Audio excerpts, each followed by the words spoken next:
My dad was both my coach, mentor, and role model when it came to sports. I would never have accomplished anything really in the sports world and what I was able to do growing up through high school if it were not for him. Early on, my dad taught me that if you wanted to play on a team or be good at any sport, it required hours of practice and dedication. Before starting anything, my dad would always give me the option to back out or quit. He would always say before the start of a season, before we got into a new sport, whether it was BMX riding, whether it was starting soccer, whether it was trying to go out for football team, basketball team, whatever it was, he would sit me down and say, look, you can stop now and you can quit if you want. But if we go forward, if we start the first practice, if we start that first game, you will have to see it through to the end and you will have to work harder, but no just slacking off, no letting it just slide. You will go to every practice, every night it's held on, and you will be at all the games. Welcome to the ChadBurn Show, brought to you by M. Chad Baldwin.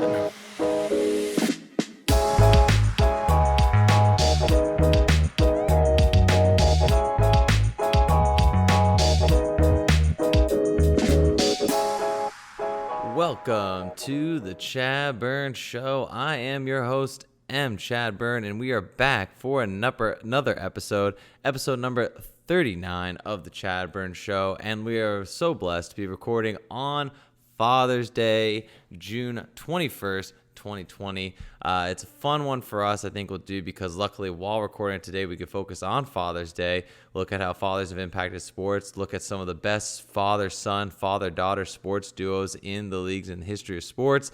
We'll go through some of the top 5 on both of those and kind of just reflect on what Father's Day means to us, especially for those of us who have played sports, been a part of sports, and how much our fathers have impacted our lives. I just want to say I'm so glad we got to do this. Just actually got the phone with my dad to wish him Happy Father's Day, but we get to do this episode on today. Now, usually with the sports scene in full throttle around this time, in a non-COVID pandemic time, there'd be lots of action to be covering on Father's Day. You know, whether it's the stack of baseball games we played today, reliving kind of the end of the NBA Finals as it came to a close, or looking at spring training for the NFL and our favorite teams and so on. However, because of the pandemic, that's just not the case today. So we do have some other stuff that we can take time to reflect on and look away just from sports, but look internally into what Father's Day means to us all. I think with the lack of sports going on, it gives me time to reflect and gives me time to think about where my father impacted me in my sports world. My dad was both my coach, mentor, and role model when it came to sports. I would never have accomplished anything really in the sports world and what I was able to do growing up through high school if it were not for him. Early on, my dad taught me that if you wanted to play on a team or be good at any sport, it required hours of practice and dedication. Before starting anything, my dad would always give me the option to back out or quit. He would always say before the start of a season, before we got into a new sport, whether it was BMX riding, whether it was starting soccer, whether it was trying to go out for football team, basketball team, whatever it was, he would sit me down and say, look, you can stop now and you can quit if you want. But if we go forward, if we start the first practice, if we start that first game, you will have to see it through to the end and you will have to work harder, but no just slacking off, no letting it just slide. You will go to every practice, every night it's held on, and you will be at all the games. That was the rule. That was the contract. And that was the contract I had with my dad when it came to any sport or any activity. Now, once it was started, there was no turning back. And that carried on from when I was little all the way into high school and into college, and to really how I run my life today. Even if it's not sports, that's how I look out both in work and both in how I do something. If I start it, I'm going to see it through to the end no matter what. The biggest memory I have from that, and where I felt the most impact and where I felt proud and what kind of made me into the man I am today, was that in high school, I didn't make the basketball team my freshman year. I played basketball all rec, travel leagues, up to middle school, and made all the teams. But I didn't make it my freshman year in high school. I didn't practice. I was a little cocky. I thought I could just make it, no problem. After that, that year, I made a promise to myself that I would make the basketball team the next year. And when I was going over this with my dad, talking about how much I wanted to make it next year and how disappointed I was not making it this year, my dad sat me down and let me know what it would take. He said, for the next year, until tryouts happen again for next year, we would need to go to this basketball camp. That was an intensive basketball training camp, 3 days a week, and we were practicing every other day in between, whether it be cardio, whether it be going to court and just shooting, but you'd have to be shooting almost every day and getting practice on the court.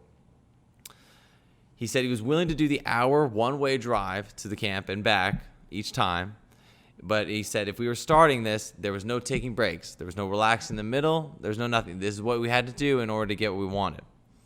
So we did this, and we were going to do it right. Well, needless to say, we followed his plan. I signed the contract. I said I'd do it. I started, and I did not finish. And I was lucky to make the team the next year. Now, that, of course, did not lead to a crazy basketball career, and it did not lead to any more than that to high school because I actually did not go out for the team the following year because I fell in love with another sport and ended up focusing on that.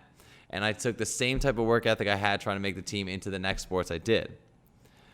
But that's really besides the point. I still feel that is one of my greatest achievements to this day was working year-round to improve my basketball game, giving up on everything else and focusing on that and working with my dad to become a better basketball player and able to make that team and to accomplish the success of just being able to make it. That was huge for me and really set the groundwork and foundation for how I accomplished other things in my life. I think dads and father figures, and I add the father figures in there as well because you don't need a biological dad to be an important role model and father figure to people, can be such important cornerstones to the foundations of our lives. I know I would not be half the man that I am today without him, and I am glad that he was there to put the sacrifices in every day to make sure we had a better tomorrow. So I think it takes time to do a quick round of applause to all the amazing dad, father figures, and role models that we looked up to and had to set us up for success. And I think that is a great segue, thinking about my dad's and everything, to look into the segment I want to do today for the podcast, which was looking at famous father-son and father-daughter duos in sports.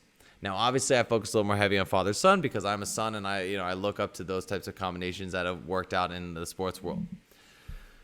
So I use a couple different sources to look at these sports duos, but I wanted to rank my top five, starting from the bottom and working my up. Starting from one and working my way through. None of them are really in importance, but these are kind of the top five father-son duos I thought in sports in general, and it's more than one sons and so on, that in my view have been some of the most impactful and most impressive combinations of all. So obviously start off, I think the obvious one we think of that we know of that has the most success, especially when it comes to the NFL, the Mannings. I mean, it has to go without saying. You had three sons, two make the NFL, and one of the sons under Archie Manning. So you had Archie, Peyton, Eli, and then their son, Casey, Carson. I'll have to remember that one. But you had three sons that were playing football. The father had always had a good career. Like, to be honest, Archie Manning, father of the Mannings, did not have a lot of winning in his career, but he did have 2 Pro Bowl appearances and a long career in the NFL, which is really just an accomplishment on its own. So, he was on a really bad Saints team that didn't see a lot of winning, but he was still a consistently good quarterback. I always think of it more as a quarterback that just had bad circumstances. He was a good quarterback, bad team. But he had 3 sons. 2 of them go on to the NFL. Both of them make it to the NFL in the hardest position there is in the football, which is quarterback. Both of them win 2 Super Bowls, and both of them had 1 Super Bowl MVPs in that time. So it's incredible to see it all lay out on that. So on top of having you as a father, you had 3 sons go through sports, and 2 make the NFL and 2 win a Super Bowl. Insane. The next one as well in the NFL, if you think about this, the Longs. Howie Long, Chris Long, Kyle Long. Now, obviously, this one's a little more important to my heart because Chris Long is a Philadelphia Eagle and won the Super Bowl title during the 2017 run. But Chris Long also had 2 Super Bowl titles with the Patriots and the Eagles, and is one of the few players to win it back-to-back on 2 different teams. You then have his brother, Kyle Long, who has 3 Pro Bowls and second-team All-Pro in 2014, never won a title, but was a staple guard on the Bears' offensive lineman and is known as a prolific guard in the NFL. So had a own great career to his name in the NFL as well. And then their dad, Howie Long, we all know is the Hall of Famer defensive tackle for the Oakland Raiders. 8 Pro Bowls and a Super Bowl title. Think of that combo. Think of trying to feed that family.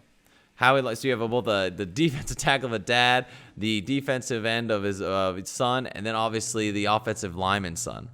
Are you kidding me? The amount of food they went through in that household must have been crazy. I don't know how the mom was able to feed them all. That's insane. Let me take a look to go baseball. And you got to do, without even thinking, the Griffeys. Ken Griffey Jr., Ken Griffey Sr.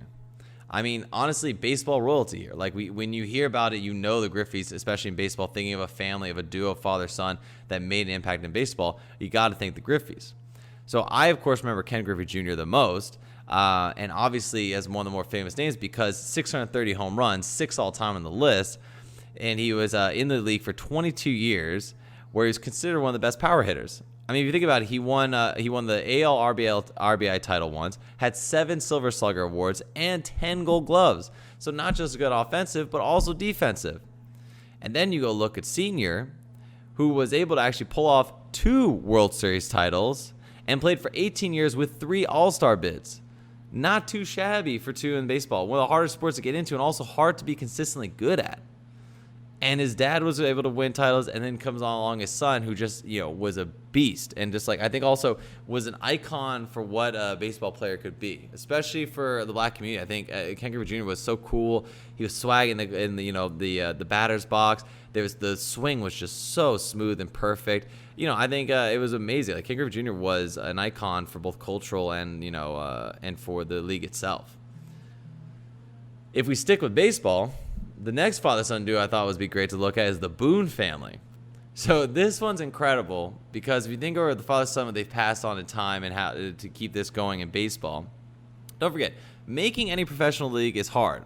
And we've already gone through 3 families that have had multiple family members make the pro leagues. That's just insane on its own. The statistical anomaly that is beyond impossible to think and comprehend. But let's go to the Boone family, who not only had 2 generations in the MLB, had 3 generations in the MLB. So I didn't even know the first one, which is Ray Boone. So started in 1948, 2 All-Star titles, a World Series title, and was the American League RBI champ in 1955. So not so bad to start off. But then we move on to his son, Bob Boone, the father of Brett and Aaron Boone, 4 All-Star games, 7-time Gold Glove winner, a World Series title in 1980, and a playing career that almost spanned 2 decades. So he just basically went to his dad and was like, "You got that? I'm going to top you off even more." Like, are you kidding me? 7 Gold Gloves and World Series title. And that's just 2 generations.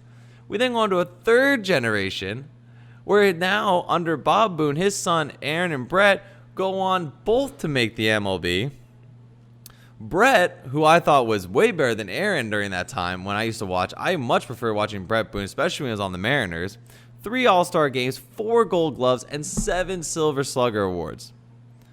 He was just an all-around complete player. And I really, it's like, I know Aaron is most common today because he's the manager of the Yankees, that we know the name more, but Brett was much better player. He was always more consistent too. But then if we do look at Aaron didn't have that bad a career as well. He's going to always be remembered for 2003, where in the Game 7 of the American League Championship Series, 11th inning, he had the walk-off home run to win the game for the Yankees, which was crazy. But, of course, we then have Aaron Boone. We're going to remember who then, I think it was tore his Achilles or his knee playing basketball. I mean, that was a shame because he was doing it off season and then got injured and was out for the season. But on top of having some success, decent hitting record, I think he was closer to 200 at batting average. Like, it wasn't really that much that impressive. But on top of all the crazy accolades, the amazing Game 7 win in the American League Championship Series, he is now also a manager of the New York Yankees. So not too shabby. 3 generations MLB. All players and a manager now. Like, how do you even make that happen? Like, what kind of genes are you able to pass on to have that many generations of baseball? It's crazy. I mean, obviously there's a thing about resources, but still, to have that many members in the MLB blows my mind. And I'll go now round off my 5th father-sons, plural, because we've had that case, father-sons sports duo, family members that have had generations in the sports world. Got to finish off with more present, more modern, with the Curry family. Del, Steph, and Seth. So Del Curry was nothing to, snort at because he had 16 seasons in the NBA. He won the 6th Man of the Year award in 94 and is still the top scorer in the Charlotte Hornets history. So nothing too bad, nothing too shabby there. A solid NBA career. But kind of like how we saw the Boons, it seemed like Steph Curry came along and said, I'll match you and raise you one. Because Steph Curry comes in and wins the NCAA title for most three-pointers in a season. Then comes the NBA, sets the record for most three-pointers in an NBA season, wins 3 NBA titles, 2 NBA MVPs, and 6 All-Star. And he's still not done. He's still playing. And there's still a very good chance he could get back to the NBA Finals. Still a very good chance he could improve on his scoring records and titles. And there's just a lot more to come when it comes to Steph Curry. So Dell comes in, pretty good, solid career, enough to be remembered by. Son comes along, says, we're going to do you one better. Kills it. Now Seth Curry, the other brother, is nothing that you can't kind of, look away at as well. Because he's still, when he was on Duke, a top collegiate basketball team in the league, made the All-ACC team, second team All-American while there, comes to the NBA. He plays in the G League for a little while, but he comes now. Now he's got a solid role in the Mavericks. He's had a solid role in the Trailblazers. He's a decent shooter. He's an all-around good player. I mean, just again, we've got to sometimes not always look at the accolades, but the fact that you have generations make it to the professional league is impressive on its own because it's just so hard to get to that level. And to be able to have 2 sons in it is insane. So while Seth Curry might not be setting records like Steph, it's still impressive that he's able to even get there. And he's still consistently able to stay on a roster. Because he could have just stayed the whole time in the G League, but he's able to work his way up to an actual NBA roster and play and score points. So again, when it comes to my father's sons, overall, you have 1, the Mannings, you have 2, the Longs, 3, the Griffeys, 4, the Boone family, and then finally, I wrap it up with the Currys. Just overall, crazy impressive. I mean, and there's so many more examples. You have the Nortons for boxing, the Almeos. I forget. So it's another baseball team baseball family I hadn't thought of for a while. Oh, and sorry, I got my dog barking. This is what happens when you record at home, folks. You have other distractions that you don't get when you're just in the studio. So we look at the Nortons, the boxing, obviously, family.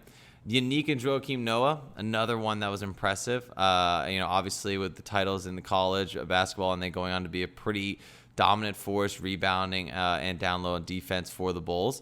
And his father, of course, who won the French Open and the U.S. Open, I believe, as well. And the other one, I mean, you could look at NASCAR. You could look at the Earnhardts, the Pettys. That's not a sport I just didn't go too far into. But the other one I thought was the Alomars, who had 3 generations as well in baseball. So that was pretty impressive. But I mean, there's just so many. It really is impressive how these, I think it's obviously having the father that's been in the league. They know what it takes to get in the league, and they can pass that on to their kids. As long as their kids are willing to put the work in, there is a blueprint on how to make it to the league, and they know what they have to do to get there. Now, that doesn't mean that they're automatically going to be given talent, but at least it shows that, they know how to get there and they can get them there. So I still, though, it's very, very impressive to see them get this far. It's incredible when you have this many generations get through. I know the other one I saw gets touted a lot is Bobby and Barry Bonds, but I kept Barry Bonds out of it because obviously with the steroid scandal, I didn't think it would be right to include him with kind of the rest list of these players in here right now. Oh, other one, Calvin and Grant Hill. I didn't know Grant Hill's dad. I totally didn't remember him being on the Cowboys. But when I looked at the stats, I mean, his dad went on to do 4 Pro Bowl selections.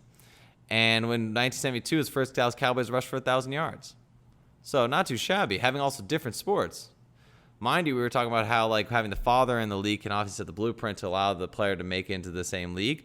But if they make it into different leagues, that's all a whole nother ballgame. And of course, I'd be remiss if I didn't at least also mention some father-daughter duos out there. Because again, I don't know, I look more for father-son because that's who I am, but you can't forget them. And to me, one of the most prolific father-daughter duos has to be the Alis.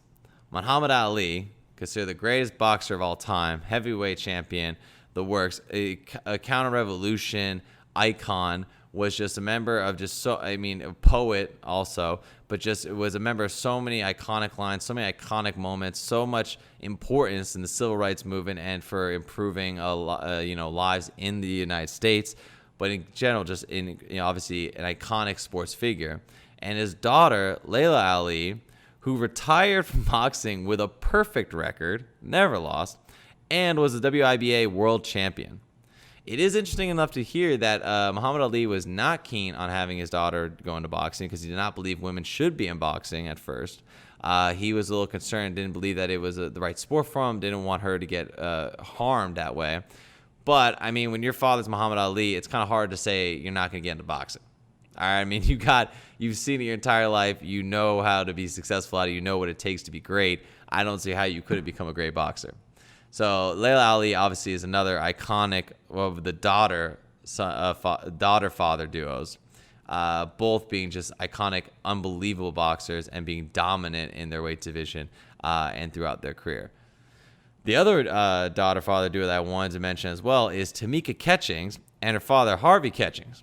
So I know Tamika Catchings just from kind of lore in the WNBA because she's probably one of the most successful WNBA players that have ever been able to play. From playing under Pat Summitt on the Tennessee Vols, which is already an iconic role right there, she goes in the WNBA and she wins the WNBA MVP award, the WNBA title, and the WA Finals MVP. She also has 10 All-Star appearances and 4 gold medals in the Olympics. 4 gold medals, 16 years of dominance. Now, her dad obviously didn't have as big a career as she did, but he still went on to play a decent amount of time in the NBA for several teams, solid scoring, I think it was around 11 points average, and he did record a 10-block game, which only 44 other NBA players have done in the history.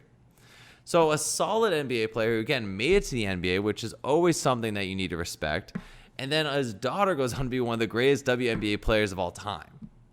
It's just absolutely incredible. I did want to add a controversial one at the end because it's also WNBA legendary as well with Cheryl Ford, because Cheryl Ford has 3 NBA titles.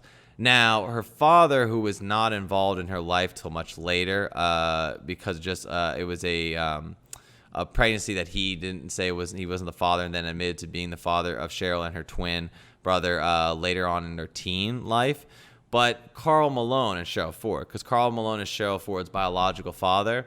So it's tough to say that like he had an influence there and on a Father's Day note, we want to focus more on the fathers that were there for their kids. But Karl Malone is also a legendary basketball player, and his daughter became, a legendary WNBA player. But I wanted to add that at the end more as a asterisk possibility. But really, it's incredible to reflect on Father's Day how many amazing families, amazing generations of this have gone on to have great success, both for their parents, for their children in the sports world. You can't really get far in sports if you don't have the role models and someone to look up to that you can guide you through it, whether it's your biological father, whether it's a father figure that's been there your whole life, whether it's a role model that's been there to raise you. It's just you can't get to these high levels without having that type of influence. And I think I have been blessed my entire life having a father that I know I could look forward to be a role model, to know how to act as a man, how to act in sports, how to coach, how to lead, how to be really a pillar of excellence for different sports examples. My father had a crazy sports career coaching wrestling at the collegiate level, at a high school level, winning both high school championships and state championships as a collegiate coach. He then obviously coached me in basketball. He coached me in baseball. Oh, the dog's coming up again. We have again, guys, this is what happens when you record from home. But then obviously having my dad there for me, at any of the sports level, he was the head of the rec league where I grew up. So in any type of rec thing I went, Boy Scouts, anything. That's what my dad was there for it. So, I think in Father's Day, it's great to look back to see how they influenced us, how they made us into sports, how they made us who we are today, and the aspirations and goals they put in us to set forward, the examples and how to live our lives. So, that's how I look forward and how I appreciate our father on this day. So, I wouldn't be here without him. So I think I'm honored that we could be able to record on Father's Day, that we could look back and give homage and honor to all the great fathers and dads out there and role models and father figures that have shaped the lives of many youth right now in America, in the world, to go on and do great things. I looked at how father, and son and father-daughter duos in sports, but there's so many more, whether it's academically, whether it's, more obscure sports. I mean, there's just so many examples of great duos going on to do great things. So I think that's what's going to be our episode of today. It's really been fun, really reflective, kind of a, like I said, it's an homage of an episode to my dad who, has really shaped me into how I am today. So I think it's important to reflect on that, important to talk about. But I want to thank you for listening to the episode. Again, episode 39. We're almost there to 40. So, we're going to keep going at it. We've done some great episodes. We continue the support. So thank you all for listening in and being a part of this. We record on every Sunday, and then we release every Monday at 7 p.m. So always listen and stay tuned for that every Monday. You can follow me on @ChadBurn Show on Instagram to get updates as well as clips from all the previous episodes and links to our new episodes. We have our YouTube channel up, The ChadBurn Show, which has all the visuals from these recordings that you're listening to. You can listen to us on Google Podcasts, Apple iTunes, Stitcher, Spotify, really any major platform that you listen to podcasts, you can find The ChadBurn Show. If you ever want to reach out to me and ask questions or to inquire about the show, it's chadburn.show@gmail.com. Again, chadburn.show@gmail.com. I just want to thank everyone for listening and supporting us. It's been a great journey, and we're continue to make great episodes. Again, shout out to the great dads out there and fathers and father figures, and just thank you for everything you've done for us and the sacrifices you made to get us here. Until next time, until next week, until we have another show, we'll be reporting from the Baldwin household and from the ChadBurn headquarters. I wish you all safety, health, and have a good evening and good night.